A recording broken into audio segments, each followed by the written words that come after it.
وسلم كل أمر ذي بال لا يبدأ فيه بالحمد لله والصلاة عليه فهو أخطر بحكم لكل بارك الله من الحمد لله نحمده ونستعينه ونستغفره ونستهديه ونعوذ بالله من شرور أنفسنا وسيئات أعمالنا من يهده الله فلا مضل له ومن يضلل فلا هادي له وأشهد أن لا إله إلا الله وحده لا شريك له له الملك وله الحمد يحيي ويميت وهو على كل شيء قدير وأشهد أن مولانا وحبنا محمدا رسول الله صلى الله عليه وسلم تسليما كثيرا إلى يوم الدين. السلام عليكم ورحمة الله تعالى وبركاته.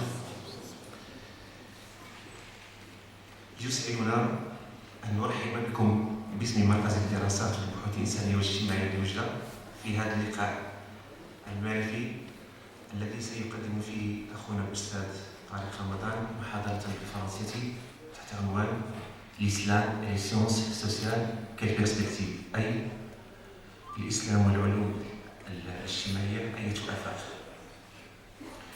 وليس سهلا أن أقدم شخصية من وزن أخي الأستاذ طارق رمضان باعتباره حاملا لمشروع فكري تتعدد معالمه وعلاماته، ولعل ما يشفع لتقديم هذه الشخصية في الدار أنني وإياه من مواليد نفس السنة ولكنه أكبر مني.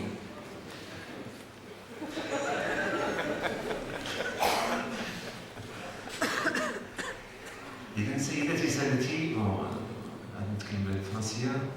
Sur la demande de quelques confrères, je vais présenter quelques titres des livres de M. Tariq Ramadan. Je peux citer comme exemple Les musulmans dans la laïcité, paru en 1994. Deuxièmement, Être musulman européen, paru en 1999. Troisièmement, Entre l'homme et son cœur, paru en 2000. On a La foi, la voie, la résistance, paru en 2002. On a un livre intitulé Peut-on vivre avec l'islam? Je pense que son dernier livre c'est Mohammed sallallahu alayhi wa sallam, la vie d'un prophète, paru en 2006. On dit souvent que les chercheurs en sciences sociales s'entendent sur une seule question, à savoir la difficulté à définir les sciences sociales. En pensant au titre de la conférence de mon frère, M. Tariq Ramadan, nous avons le droit de s'interroger. De quelles sciences sociales s'agit-il? Est-ce qu'il s'agit des sciences sociales classiques, ou bien des sciences sociales scientifiques, ou bien simplement des sciences sociales critiques? On n'est pas forcé de répondre à ces trois questions. Le plus primordial, c'est prendre la liberté d'élaborer d'une façon générale des codes du projet intellectuel du professeur Tariq Ramadan à partir des composantes de ce titre. On a le premier code, l'appel de M. Tariq Ramadan à un moratoire sur les châtiments corporels, la liquidation et la peine de mort dans le monde musulman. Le deuxième code, le concept de l'islam des Lumières. On a ici une formulation qui fait le lien entre deux univers de référence. On a l'islam et l'ère, l'époque des Lumières. Le troisième code, le fait de repartir le champ de traduction terminologique. On a le droit de dire avec Roland Barthes, traduire, c'est trahir. Le glossaire adopté ne reflète pas souvent malheureusement le vrai sens. Le concept de charia est souvent traduit par loi. Mais gare à vous avec le professeur Tariq Ramadan. Il traduit le concept de charia par voie. Le quatrième code. Peut-on croire à l'islamisation du savoir, entre parenthèses, islamique marifa? C'est-à-dire, y a-t-il vraiment une médecine islamique? Y a-t-il une biologie islamique? Y a-t-il une cryptographie mathématique islamique? Etc. Posons ces questions à travers le lien entre le savoir brut et l'éthique appliquée. Le cinquième code, la foi implique ouverture et action. Alors, de quelle façon plaidoyer pour un nous inclusif? Le sixième code, on a souvent recours à réduire l'éthique islamique aux limites de halal et de haram, sans les dépasser pour penser la présence de soi-même dans cet univers. Le dernier code, est-il question d'être moins musulman pour être plus moderne? Le trait commun des grandes écoles de sciences sociales est donner des explications solides de phénomènes opaques pour l'esprit. Les grands chercheurs en sciences sociales cherchent essentiellement à élucider les faits dont l'explication ne saute pas aux yeux. En voilà la preuve. Je donne la parole à notre frère Tarek Ramadan.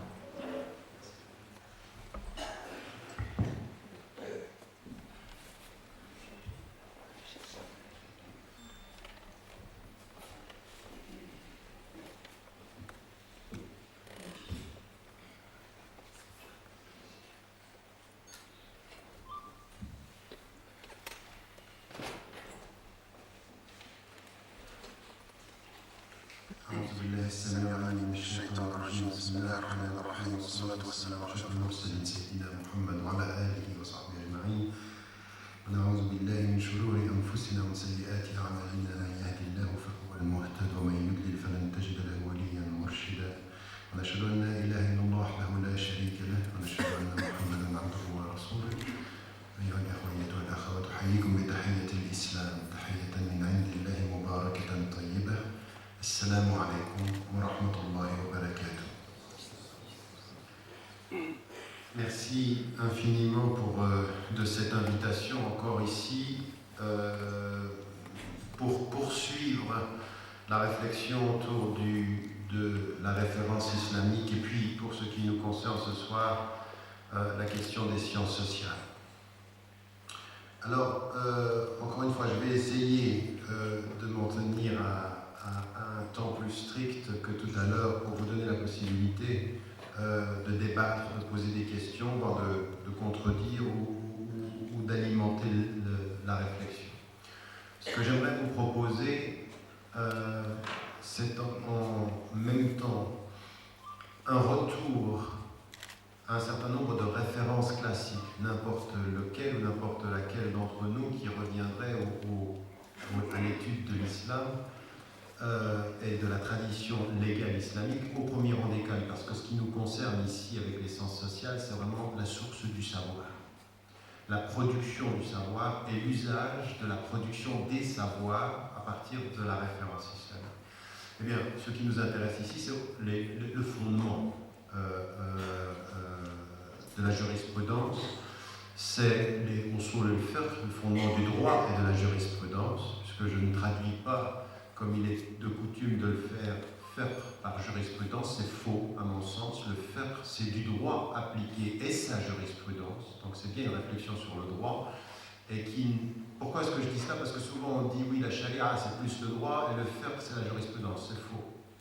À mon sens, si on est sérieux avec les termes, la charia c'est plus que le droit. Le droit est une des dimensions de la charia, de sa traduction sur le champ de l'agir humain, alors que le fiqh c'est effectivement du droit, c'est vraiment de la production du droit, et en même temps, quand il y a des nouvelles situations, la réflexion autour de la jurisprudence. Et donc, c'est de cela dont il s'agit, réfléchir à cela. Pourquoi? Parce que c'est à travers ce travail dans les fondements du droit qu'on produit d'abord du normatif, c'est-à-dire les limites de l'agir ou l'ouverture de l'agir, et l'usage des sciences au sens général, et je vais y revenir de façon extrêmement précise. Donc ce que j'aimerais vous proposer, fidèle à l'habitude, c'est encore une fois des introductions qui marquent des éléments de réflexion. Et ce que je vais commencer par faire, c'est encore une fois une introduction avec 3 points essentiels.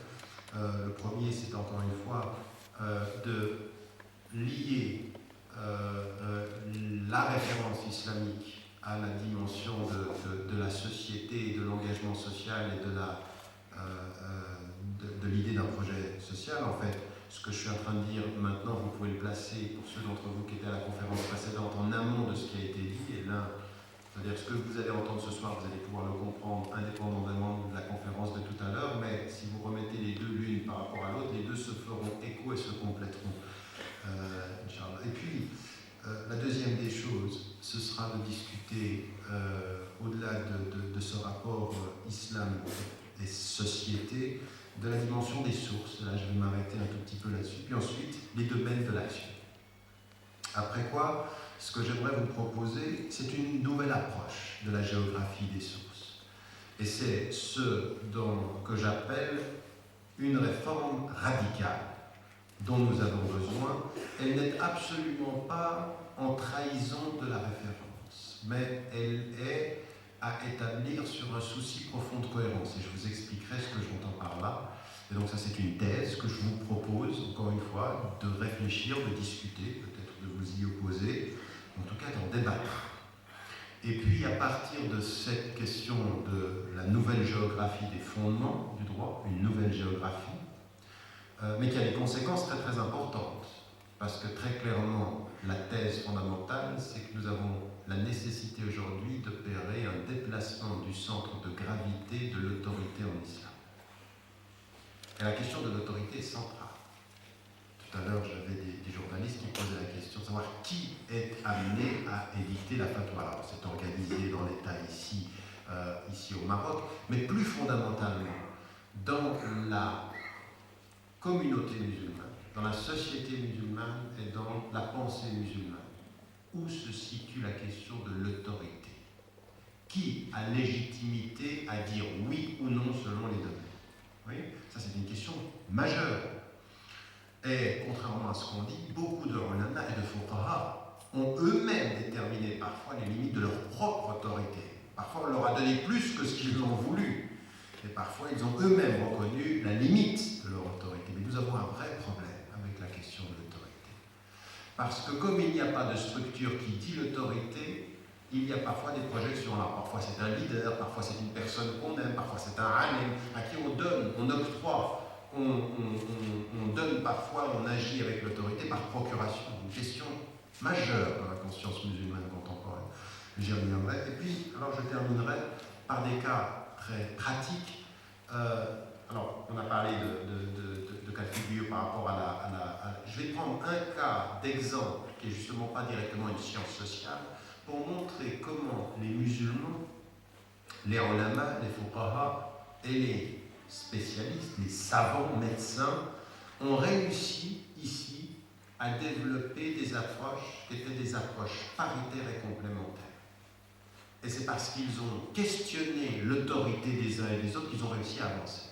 Ce qui n'est pas la même chose en sciences sociales. C'est-à-dire que comme on considère les sciences sociales comme des sciences moins sûres, moins exactes, ce sont des sciences humaines, par opposition aux sciences expérimentales, empiriques, ou mathématiques, par exemple, le sens empiricologie. Donc, on a considéré ici qu'on avait moins besoin du savoir des sciences sociales parce que c'était un savoir moins certain. Or, c'est une question majeure ici qu'il faut que l'on pose de l'intégration des sciences sociales, même à la production du normatif. Même à la production du normatif, j'en parlerai tout à l'heure. Donc, laissez-moi simplement commencer par une chose que j'ai dit tout à l'heure de façon différente, mais sur laquelle il faut que nous soyons d'accord comme préambule. Parce qu'encore une fois, j'en suis arrivé souvent dans les différents livres que j'ai pu écrire ou dans les différentes conférences que j'ai pu faire et dans les différentes rencontres que j'ai pu faire, par exemple pour ce qui concerne le Fiqh Council aux États-Unis ou les Majalis quand j'étais par exemple en Jordanie ou en Indonésie avec Majlis al-Ulama là-bas, ou ici à Tétouan quand je me suis assis avec Majlis al-Ulama local, ou dans d'autres pays comme j'ai pu le faire aussi avec des savants dans le Conseil européen ou dans le Conseil en Égypte, des ulama en Égypte, de se rendre compte à un moment donné que le problème, c'est qu'on peut adhérer à certains aspects de la pensée, mais que tout n'est pas compris, parce que tous les termes ne sont pas définis et toutes les perspectives ne sont pas clarifiées. Et donc ici, il y a quelque chose qu'il faut qu'on dise au départ, et que les uns et les autres, on se pose vraiment la question de savoir d'abord si on adhère ou pas à cette dimension-là. Première des choses, nous, ce que nous disons, et l'école à laquelle j'appartiens, parce qu'encore une fois, il y a plusieurs écoles de pensée. Il y a plusieurs écoles de droit. Vous êtes Maliki, Al-Ash'ari, ça c'est votre école, d'autres sont Hanbali, Shafi'i, bon, tout ça, ça existe. Mais il y a des courants de pensée aussi, il y a des gens qui sont plus littéralistes, il y a des gens qui sont plus rationalistes, il y a des gens qui sont plus réformistes de la tradition. Moi, je viens de la tradition réformiste, je me situe là-dedans, j'admets que quelqu'un, comme par exemple quand j'ai pu m'asseoir avec des gens de ceux que j'appelle encore une fois Salafi al-Hafiyya, je comprends qu'ils ne comprennent pas ce que je suis en train de dire, parce que leur compréhension des textes n'est pas la même, leur méthodologie n'est pas la même, on n'est pas dans la même approche des termes. Et encore une fois, je ne disqualifie pas leur islamité. Et j'attends d'eux qu'ils ne disqualifient pas la mienne. Pourquoi est-ce que je vous dis ça? Parce que ça, c'est très important. S'il y a une diversité, en islam, il y a une diversité acceptée. Quand on ne sait pas gérer la diversité, ça se traduit par la division mal gérée. Mais la diversité, elle est acceptée. Elle est acceptée, c'est-à-dire que certains vont lire les textes de façon... Encore une fois, certains vont lire les textes de façon plus littérale, d'autres plus contextuelle. Tout ça, ça existe, ça existait du temps du prophète. Et on admet ça islamiquement. Et moi, par exemple, d'un point de vue personnel, quand je suis dans un problème, par exemple, qui est entre les textes et le contexte qu'il faut chercher, je suis le premier à être heureux de me trouver en face de mes frères en islam, qui peuvent venir par exemple, d'une lecture plus littéraliste, hafiyya, et qui me disent attention, ici il y a un texte, et qui vous rappellent les hadiths, et qui vous rappellent les versets, et qui vous disent attention. Pourquoi c'est important? Parce qu'à trop être dans le social, ou dans les sciences sociales, ou dans le philosophe, on peut oublier des textes. Donc, la diversité des courants, c'est la multiplicité des rappels. C'est très positif. Nous avons une charia qui a la même voie, mais il y a différentes façons de marcher sur cette voie. Il y en a qui marchent littéralement, il y en a qui marchent de façon réformée, mais les différentes, ont besoin les unes des autres. Donc moi, je suis totalement en opposition avec ceux qui, parce qu'ils ont l'impression de s'adapter à l'ère du temps, disqualifient complètement ceux qui sont plus sérieux ou très sérieux ou très liés au texte. Ceux qui sont très liés au texte ont une fonction dans la communauté. C'est de permettre à la communauté de ne pas oublier les textes. On peut ne pas être d'accord avec la façon de la lire, il faut toujours se souvenir que des textes existent. Oui, cette attitude, c'est une attitude positive par rapport à la diversité. C'est pas de disqualifier les gens, de kaffer les nas, non, bien sûr qu'on va avoir des problèmes avec des gens qui vous disent, vous savez, tout ça c'est bédard. Oui, je comprends qu'ils peuvent avoir cette attitude-là, je suis pas d'accord avec eux, mais je respecte infiniment leur, vous savez, l'ham, l'ikhlas dans le rapport au texte. Il y a des gens comme ceci, ils ont peur de l'intelligence humaine, mais par amour d'Allah, par amour de respecter le prophète. Abdallah ibn Omar, il était comment? Il voulait suivre le prophète sur ses traces. Il aurait voulu que sa dent soit cassée. Mais lui, il avait ce souci de vraiment d'adhérer à tout ce que le prophète était. Puis, Abdallah ibn Mas'ud, il n'était pas comme ça. Donc vous avez différentes façons d'être. La bonne compréhension de l'islam, c'est savoir que l'islam, c'est une voie, et on a différentes façons de marcher, mais on a tous besoin les uns des autres. Tous. Tous. Et qu'il faut cesser ces jugements superficiels sur « il n'est pas de mon école, donc il n'est pas bon musulman ». Ou il n'a pas la même lecture que moi, oui, vous savez, moi je suis un moderne et lui c'est un arriéré. Il se pourrait que celui qui est moderne est en train de partir à l'ouest, et que celui qui est arriéré est en train de le rappeler au centre. Il se pourrait. Et donc c'est comme ça qu'on se respecte. Oui, c'est-à-dire c'est ça la diversité acceptée. On sait qu'il y a un Coran, qu'il y a un prophète, il y a plusieurs façons de le suivre, on se respecte, mais on s'écoute. Et on ouvre le débat. Ça, c'est important. Pourquoi? Parce que je viens d'une certaine école, et cette certaine école, elle dit une chose importante. Que là, on dit tous la même chose. Que l'islam, nous on dit l'islam, il est pour tous les temps et toutes les époques. Quand on dit ceci. Mais ce que nous on dit, c'est, attention, qu'est-ce qui est pour toutes les époques? Qu'est-ce qui est pour toutes les époques? Le modèle de Médine ou les principes de Médine? Les principes islamiques qui sont pour tous, mais ça ne nous empêche pas, au contraire, ça nous invite à réfléchir comment un texte qui a été révélé à une époque, dans l'état dans lequel il est, nous donne des principes pour nous utiliser notre intelligence pour l'appliquer à notre époque. Oui? En d'autres termes, l'islam, il est pour toutes les époques ou toutes les sociétés, non pas parce qu'il va arabiser toutes les cultures, non. Il va garder les principes qui étaient dans l'arabité première et accepter toutes les cultures secondaires comme culture de l'islam, tant que on respecte les principes premiers. Mais pour pouvoir faire ce travail entre religion et culture, il faut de l'intelligence. Il faut sélectionner. Il faut avoir un rapport contextualisé aux cultures. Il faut dire ça, c'est le principe islamique et ce que je trouve dans cette culture est bon. Raison pour laquelle, dès l'origine, vous avez ceci dans Abu Hanifa, mais vous l'avez dans toutes les écoles, c'est la dimension aujourd'hui dont on se le fait de quoi? De l'orf. La reconnaissance de la culture. Mais c'est même plus que ça. Le terme coranique qui dit le bien, dans le bien commun, c'est quoi? C'est le ma'rouf. Et le ma'rouf ne réfère pas à une norme hors de ce que les gens collectivement reconnaissent comme bien. Pourquoi? Parce que dans le terme coranique, il y a quelque chose qui est le mizan, c'est-à-dire que les gens viennent d'une culture al-ma'rouf, c'est-à-dire reconnue par les gens comme étant le bien. Et ça, c'est une dimension extrêmement importante. Donc l'islam, il est effectivement universel, mais non pas par l'uniformisation. Il est universel par l'universalité de ses principes et la capacité intellectuelle des hommes à appliquer ces principes dans leur contexte. Donc l'universalité de l'islam s'appuie sur l'intelligence contextuelle des hommes. Ça, c'est très important. C'est très important, c'est pas quelque chose qui, non, ça vient, et c'est ce qu'ont compris tous les savants tout de suite. Sinon, à quoi bon la fatwa? Sinon, à quoi bon le ilm? Pourquoi faire du fiqh s'il n'y avait pas besoin de ça? Non, le fiqh, qu'est-ce que c'est? C'est d'abord le fiqh, les usul, c'est istinbat. Qui va faire l'istinbat? Qui fait l'istinbat? L'istinbat vient de quoi? Si le texte disait tout dans le détail, il n'y a pas besoin que l'intelligence extrait. L'intelligence extrait en fonction des nécessités. Donc c'est très important de comprendre qu'il y a la médiation de l'intelligence entre l'universalité des principes du texte et la contextualisation. L'intelligence, elle est là, fondamentalement. C'est tellement vrai que l'intelligence, elle va catégoriser les sciences. Si vous regardez dans l'époque médiévale, dans le livre Être musulman européen, j'ai essayé de représenter par une charte, par un graphique, ce qu'étaient les sciences traditionnellement présentées à partir de l'époque médiévale, avec ce que c'était pour Ulum al-Qur'an, Ulum al-Hadith, Usul al-Fiqh, et puis comment ça s'était réparti. Ça vient d'où? C'est dans le Coran, ça? Vous avez quelque part dans le Coran Ulum al-Qur'an? C'est une construction intellectuelle à partir des sources d'une géographie des sciences.